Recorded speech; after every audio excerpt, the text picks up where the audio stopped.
ॐ तत्त्वाजामि ब्रह्मणा वन्दमानस्तदा शास्ते जजमानो हविर्भिः अहेदमानो वरुणे हवोद्धुर्षगुं समान आयुः प्रमोखीः। निरुक्त प्रथम अध्याय पंचम पाद। इससे पहले जो पाठ हुआ था उसमें मंत्र को अनर्थक कहा गया। मंत्राः अनर्थकाः, अनर्थका ही मंत्राः विद्यन्ते तर्हि किं कर्तव्यम। ये आप इसका समाधान देते हैं क्योंकि कौत्स ने 7 हेतु दिए हैं मंत्र को अनर्थक बनने में। अब इसका समाधान देते हैं, एक पंक्ति का समाधान पहले देते हैं। सिद्धांततः अर्थवन्तः शब्द सामान्यात्, अर्थवन्तः शब्द सामान्यात्, अर्थवान अर्थवन्तौ अर्थवन्तः, अर्थः अस्ति अस्य इति अर्थवान अर्थबाला, शब्द सामान्यात् सामान्य शब्दः यो हि शब्दः वेद मंत्रेषु अधिगतः पठितः स एव शब्दः लोकेपि वर्तते। लोक और वेद में कहते हैं कोई अंतर नहीं है। लोक में जो शब्द है वह वेद में भी है। यह लोके तद वेदे, लोक और वेद का एक ही है। तो यह शब्द संहितायां मंत्रेषु तो अधिगतः प्राप्तः स एव शब्दः लोकेषु प्रचलितः काव्येषु प्रचलितः वर्तते। यदि चेत् काव्येषु शब्दस्य अर्थः भवति तर्हि मंत्रेषु शब्दस्य अर्थः कथं न भवेत्। अगर लौकिक शब्द का अर्थ होता है तो वैदिक शब्द का भी अर्थ होता ही है, क्योंकि जो शब्द है वह अर्थवान होगा। शब्द अर्थ के बिना नहीं रह सकता, चाहे वह अर्थ विकृत हो या जैसा हो। कोई किसी को अपशब्द कहता है, गाली देता है, वह शब्द ही देता है, गाली में कुछ देता नहीं है, लेकिन वह अर्थ उस व्यक्ति के हृदय में चुभता है, दुखी करता है, तो वह उससे लड़ने के लिए तैयार हो जाता है। तो शब्द सामान्यात, सामान्य शब्द होने के कारण लोक और वेद में अर्थवन्तः शब्द अर्थ होता है। और कहा एतद् वे यज्ञस्य समृद्धम यद्रूप समृद्धम यत्कर्म क्रियमाणम ऋग यजुर्भा अभिदतीति च ब्राह्मणम।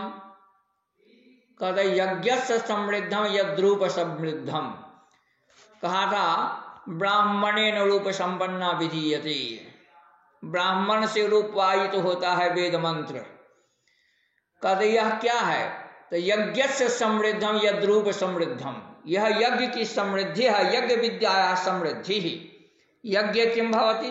तो मंत्राणाम उच्चारणम क्रियते, मंत्र पाठ विधीयते, मंत्रेणैव स्मरणम क्रियते, मंत्रेण ते। यतो हि मीमांसको वदति तत्र प्रयोगकालीन अर्थस्मरण हेतुतया मंत्राणाम उपयोगो इति वक्ष्यते। कहते प्रयोग के समय में मंत्र का पाठ किया जाता है, मंत्र का उच्चारण किया जाता है। द्रव्य देवता अर्थ स्मारक मंत्राः, मंत्र जो है वह अर्थ का स्मारक होता है। यह मीमांसों का कथन है। जो मंत्र है वह अर्थ का स्मारक होता है। कहता है यह जो ब्राह्मण के द्वारा आप देख रहे हैं उसका कथन किया गया। कहते कद यत् कर्म क्रियमाण ऋग यजुर्भिर्वा अभिदतीति ब्राह्मणम। कहते ऋग यजु साम के द्वारा जो कहा जाता है, मंत्रों के द्वारा जो पदार्थ उक्त है उसी को ब्राह्मण अभिवादन करता है, उसी को स्वीकृत करता है, उसे आगे बढ़ाता है, उसी को वह कहता है। इसका सीधा सा तात्पर्य है जो मंत्र में वह अर्थ निहित है, निगूढ़ है, वही अर्थ ब्राह्मण के द्वारा प्रकाशित होता है।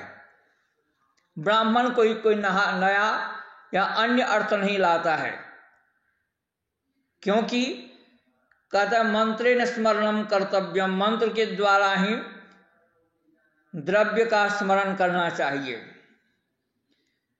कहता है क्रीडंतो पुत्रैः नप्त्रिभिः इति, एक उदाहरण दिया इसके समर्थन में। क्रीडंतो पुत्रैः नप्त्रिभिः इति, कहते क्रीडंतो आप दोनों क्रीड़ा करें, प्रसन्न होएं। कौन? तो पति पत्नी दंपति, पुत्र और नाती पोताओं के साथ में, अपने अन्वयों के साथ में, अपने वंशजों के साथ में आप प्रसन्न रहें। इसका जो यहाँ पूरा मंत्र है ऋग्वेद में, यह वस्तमाव्योष्टम विश्वमायुर्व्यश्नुतम क्रीडंतो पुत्रेण नप्तिभिर्मोदमानो स्वीगृहे। यह सूर्या जो ऋषिका है उसका मंत्र है। इसमें कहा गया है तो आप दोनों पति पत्नी हमेशा प्रसन्न रहें, अपने घर में रहें। अस्तम गृहम भवति, माँ वियोष्टम, दोनों में कभी वियोग नहीं हो, दोनों कभी पार्थक्य नहीं हो, को कभी अलग नहीं हो। विश्वम आयु मन सर्वम संपूर्णम आयु शतवर्षाधिकम आयु हो आप प्राप्त करें, और अपने पुत्र नाती पोते सहित आप प्रसन्न रहें। यह आशीर्वचन है। अब ये एक एक जो हेतु दिया गया था कोश के द्वारा, उसका यह जवाब देते हैं। यथो एतन्नियत वाचो युक्तयो नियतान पूर्व्या भवन्तीति लौकिकेष्वपि एतत् यथा इंद्राग्नि पिता पुत्राविति। कहा जो प्रथम आक्षेप था, जो वेद मंत्र में नियत वाच है, नियत है, फिक्स है, उस शब्द को आप बदल नहीं सकते।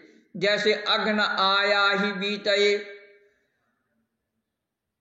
तो यहां हे बहने आया ही बीतये ये नहीं कह सकते हैं।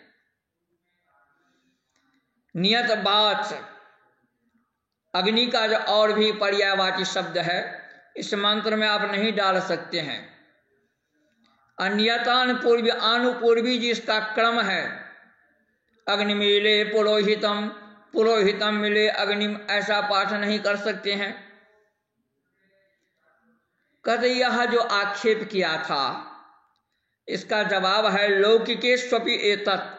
कहते लोक में भी यही बात है, लोक में भी नियत वाच और नियतान पूर्वी को ध्यान रखा गया है।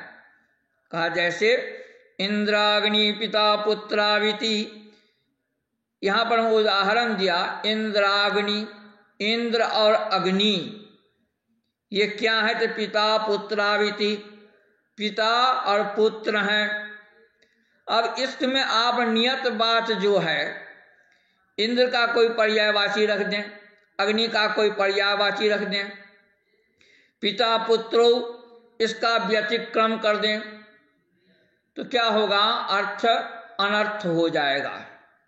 कहता जब लोक में भी, जरा लोके भी ऐसा प्रसंग दृश्यते नियत वाच युक्त नियतान पूर्वी च लोके भी समर्थित वर्तते तर्हि वेदे यदि ऐसा क्रम प्राप्त तर्हि कः आक्षेप, अयम आक्षेप तो न ध्यातव्य वर्तते, अयम आक्षेप तादृशः नास्ति, विशिष्ट आक्षेप न वर्तते। यह आक्षेप कोई आक्षेप नहीं है। फिर कहा अथो एतद् ब्राह्मणेन रूप संपन्ना विधीयन्त इति उदितानुवादश्च भवति। कहा जो कौत्स ने कहा था जब ब्राह्मण ग्रंथ के द्वारा यह रूपायित होता है, मंत्र स्वयं अपने आप में कुछ नहीं बोलता। या अनेन मंत्रेण किं कर्तव्यम अस्य मंत्रस्य क्वा प्रयोगः इति न ब्रूते कश्चित् तादृशः मंत्रः मंत्रस्य पाठः कर्मकांडे एव स्वाध्याये एव श्रूयते न तत्र तस्य प्रयोगभागः साधितः। तर्हि कहा फिर कदा जो अगर ये ब्राह्मण ग्रंथ के द्वारा रूपायित होता है तो पहले ही कहा हो जो ब्राह्मण वही कहता है जो मंत्र कहता है। उदितानुवाद स भवति। अनुवाद क्या होता है? अनुवाद हो रहा है जो पहले एक बार उस किसी अन्य भाषा में कह दिया गया उसी को फिर से कहना अनुवाद होता है। अनुपश्चात बदनम वादः, फिर से कहना, ट्रांसलेट करना, उसको कहना। उदिता अनुवाद, कहे को कथनश्च पुनः कथनम इति उदितानुवादः। यत् मंत्रेण उक्तः जः संदेशः यद्द्रव्यं यद्धविः तदेव ब्राह्मणेन विधीयते।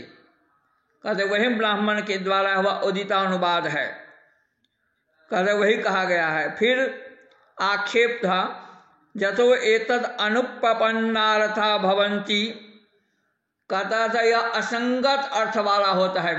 वेद मंत्र में असंगत अर्थ होता है। वहां पर मैं एक उदाहरण दिया था जब कुछ तरुण को कहा जा रहा है इसकी रक्षा करें। कहते आमनाय वचनात् अहिंसा प्रतीयेत। ये कहते हैं भाई ऐसा नहीं है। आमनायो नाम वेदः, वेद वचनात् तत्र अहिंसा स्वीकर्तव्या। अगर वेद ने कहा है इदम भवति, वैदिक हिंसा हिंसा न भवति, अथवा वेद के द्वारा जो कहा गया है स्वदिते मयिनम हिंसी, हे वज्र हे छुड़ा तुम इसकी हिंसा मत करो, तो नहीं करेगा क्योंकि वेदस्य अयम आदेशः।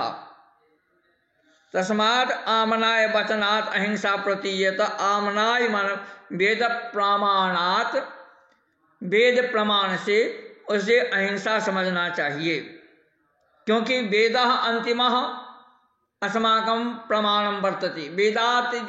वेदातिरिक्तस्य प्रमाणस्य भारते प्रतिष्ठा नास्ति। तस्मात् यो हि भगवान वेदः ब्रूते तदेव प्रमाणम अस्माकं वैदिकानाम अस्माकं आर्याणाम। यथो एतद् विप्रतिसिद्धार्था भवन्तीति कहा था। वेद में विप्रतिसिद्ध अर्थ माने उल्टा पुल्टा अर्थ, एक बार कुछ कहता है एक बार कुछ कहता है। कहता लौकिकेषु भी एतत्, लोक में भी इस तरह का अर्थ देखा गया है। यास्काचार्य कहते हैं जो लोकेपि एतद् वर्तते यथा असपत्नोऽयं ब्राह्मणो निमित्तो राजेति। कहता है बहुत आदमी कहते हैं गांव में यह जो ब्राह्मण देवता हैं इनका कोई शत्रु नहीं है। असपत्नोऽयं ब्राह्मणः, इनका कोई शत्रु नहीं है। ये जप तप स्वाध्याय में संलग्न रहते, इनका कोई शत्रु नहीं है। यह जो राजा है इस राजा का कोई किसी तरह का दुश्मन नहीं है, ऐसा लोक में कहा जाता है। लेकिन जब आप देखेंगे तो दुनिया में कोई भी ऐसा व्यक्ति नहीं जिसका कोई न कोई शत्रु नहीं हो, क्योंकि जंगल में जो मुनि लोग तपस्या करते थे इंद्र का क्या बिगाड़ते थे, लेकिन इंद्र अनावश्यक बैर पाल लेता था। इसीलिए कहा गया है जो संसार में कोई भी ऐसा व्यक्ति नहीं जिसका कोई प्रिय या अप्रिय नहीं हो, सबका होता है। कहते मुनेरपि वनस्थस्य स्वानि कर्माणि कुर्वतः उत्पद्यन्ते त्रयः पक्षा मित्रोदासीन शत्रवः। कहता जो वन में जो मुनि लोग रहते हैं उनका किसी से कोई संबंध नहीं होता है, अपना कर्म कर रहे हैं, जप कर रहे हैं, तप कर रहे हैं, स्वाध्याय कर रहे हैं। लेकिन वहां भी 3 प्रकार के पक्ष होते हैं, मित्रता, उदासीनता और शत्रुता। मित्रोदासीन शत्रवः, उनके भी कुछ मित्र हो जाते हैं, उनमें भी कभी उदासी आती है, उनके भी कई शत्रु हो जाते हैं। इस तरह से जिनका कि कोई व्यवहार से कोई लेना देना नहीं है। फिर एक आक्षेप दिया था, यथो एतत् जानन्तम संप्रेष्यति, कहा जानते हुए भी प्रेष देता है, आदेश देता है। तत् अग्नये समध्यमानाय अनुब्रोहीति, आप अग्नि के जलाने के लिए ऐसा बोलो। वो तो उसे पता है कि मया किम कर्तव्यम, लेकिन फिर भी आदेश देता है। यह आक्षेप कौश के द्वारा कहा गया था। कहता है भाई वो कहा गया था तो लोक में भी हो रहा है। जानन्तम अभिवादयते जानते मधुपर्कम प्राहेति, कहा है लोक में क्या होता है तो जानन्तम, आचार्य अपने शिष्य को जानता है, फिर भी जब शिष्य आता है मिलने के लिए अभिवादन करता है तो अमुक गोत्रोत्पन्नो हम, अमुक शर्मा हम, अमुक प्रवरो हम, अमुक वेदाध्यायी भो आचार्य अहम अभिवादये, ऐसा कहता है। नाम गोत्र का उच्चारण करता है, अपनी शाखा का उच्चारण करता है। फिर जानते मधुपर्कम, मधुपर्क का जो पूजन होता है, जब आप पारस्कर गृह सूत्र पढ़ेंगे तो वहां पर में सदार्घ्या भवंती आचार्य ऋत्विक वैबाह्य राजा प्रिय स्नातक इति आहरंति विष्टनम पाद्यम पादार्थम उदकमात्मनियम, ये सब वहां पर में कहा गया है। तो जब आप मधुपर्क लेते हैं यहां भी ध्यान दीजिएगा, जब मधुपर्क में क्या होता है, क्या क्या वस्तु चाहिए। दधि मधु घृतम अपिहितम कांक्षेना कांक्षेना, इसमें दही चाहिए, शहद चाहिए और घृत चाहिए, जो कांसे के बर्तन में हो और कांसे के बर्तन से ढका हुआ हो। दो कांसे का बर्तन हुआ, इसे मधुपर्क कहते हैं।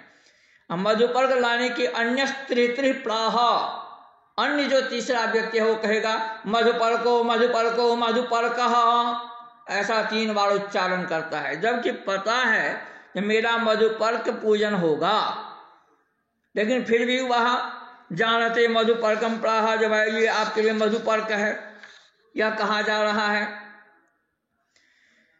इसीलिए यह आक्षेप भी कोई संगत नहीं है। यथो एतद अदिति सर्वमिति, कहा था आज एक आक्षेप, अदिति सब कुछ है ऐसा वेद में कहा गया है। कहता लोके लौकिके एतद लोके भी दृश्यते अयम भाव अयम पक्ष लोके भी वर्तते यथा सर्वरसा अनुप्राप्ता पानीयम इति, कहता है जो लोक में भी कहा जा गया है, अरे ये कितना मीठा जल है, इस रस पानी में तो बहुत ज्यादा सब रस इस पानी में है। जब कोई प्यासा रहता है किसी कुएं का पानी पीता है तो अब वर्णन करने लगता है, अरे क्या मीठा जल है। अगर इतना ही मीठा जल है बंधु, तो फिर जो मिठाई बनाता है वो क्यों नहीं ले जाता है। अगर उसमें सभी रस है तो फिर भोजन के समय में सब्जी व्यंजन की जरूरत क्या है। कहते यह एक गौणी लक्षणा से कहा, गौणी वृत्ति से कहा गया है लोक में। इसी तरह वहां भी कह दिया गया जथो, और आक्षेप था यथो एतद अविस्पष्टार्था भवन्ति इति, कहा जो वेद में स्पष्ट अर्थ नहीं है, वेद में स्पष्ट कथन नहीं है, समझ में नहीं आता है इसका क्या अर्थ होगा। कहता नैष स्थानो अपराधो यदि न मंधो न पश्यति पुरुषापराधस्स भवति। बहुत बड़ी बात कह दिया यास्क सिद्धांत के तौर पर में, जो भाई अगर कोई व्यक्ति जा रहा है आंख बंद करके चल रहा है और ठूंठ में खूंटा में उसको चोट लग गया, अपना सिर पटक लिया, उस माथे उस दीवार में टकरा गया, या खूंटे से ठूंठ से टकरा जाता है, तो दोष किसका होगा। कहता नहीं स्थान और अपराध हो, वह ठूंठ का दोष नहीं है, वह खूंटा का दोष नहीं है।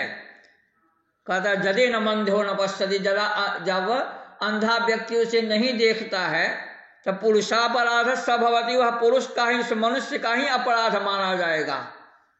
अगर आपको वेद में जो शब्द आए हैं, मंत्र में जो शब्द आए हैं, उसका अर्थ नहीं लगता है तो आप कहेंगे मंत्र अनर्थक है।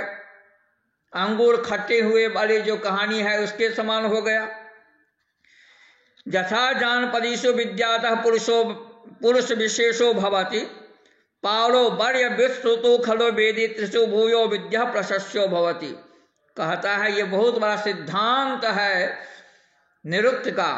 यथा जानपदीषु विद्यातः पुरुष विशेषो भवति। जनपद में, जानपद में जनानाम संघे, जनपदे जानपदीषु तासु चित्रकर्म कलाओं में, कहता है वहां पर में क्या था, विद्यातः पुरुषो भवति। वहां पर में पुरुष कौन कहलाएगा, तो कहता विद्यातः पुरुषः विशेषो भवति। पुरुष तो सब है, गणनाम जनसंख्या में सबका नाम आ जाएगा, लेकिन विशेष कौन है, तो जो पढ़ा लिखा आदमी होगा, जिससे विद्या की जानकारी होगी। वहां पर में कहेगा जो कोई पुरुष, अच्छे पुरुष को बुलाइए, तो वहीं समाज वाला एक अच्छे व्यक्ति को, पढ़े लिखे को बुला देता है। पुरुष विशेषो भवति, कहता है पारो वर्य वित्सु खलो, पारो वर्य वित्सु तु खलो वेदित्रिषु भूयो विद्या प्रशस्यो भवति। पारो वर्य वित्सु, पारो वर्यन विदंती, आचार्य परंपरा, शास्त्र की जो परंपरा है उसमें जो बहुत सारे सब जानते हैं, सबने गुरु जी से पढ़ा है, सभी आचार्य हैं, सभी नौकरी कर रहे हैं, सब पढ़ाते हैं, पढ़ते हैं, लेकिन कहता है भूयो विद्या प्रशस्यो भवति। उसमें जानने वालों में भी, उन गुरुओं में भी, उन आचार्य परंपराओं में भी यह भूयो विद्या अधिक विद्या भवति स प्रशस्यः, सब श्रेष्ठो भवति, वह श्रेष्ठ होता है। अयम भावः जानपदेषु अर्थात जनपदेषु लोकेषु समाजेषु यह कश्चित् विद्यावान वर्तते गुणवान वर्तते यस्य पार्श्वे विद्यायाः आविष्कारः वर्तते स खलु पुरुषेषु विशेषो भवति। पुनश्च पारो वर्य विश्व खलु, पारो वर्य विश्व खलु अयम भावः आचार्य परंपरायाम, जो ही पार ले पार वेत्ता वर्तते, जो ही शास्त्रार्थम जानाति, जहाँ सर्वम ज्ञानम स्थापयति, सर्वम सम्यक जानाति, विद्यायाः परंपराम अंगीकरोति, तेषु सर्वेषु ज्ञान जनेषु, ज्ञान वत्सु जनेषु किम जहाँ भूयो विद्या अधिक विद्या वर्तते स प्रशस्यः स श्रेष्ठः स ज्ञायान् भवति। ऐसे आशयः अस्य मंत्रस्य वर्तते, अस्य कथनस्य वर्तते, अस्य अंशस्य वर्तते। पारो वर्य विश्व खलु वेदित्रिषु भूयो विद्या प्रशस्यो भवति। एतावता पंचम पाद यहाँ पूर्ण होता है। ओम विश्वानि देव सवितर्दुरितानि पराशुभ जलभद्रं तन्न आशुभ। ओम।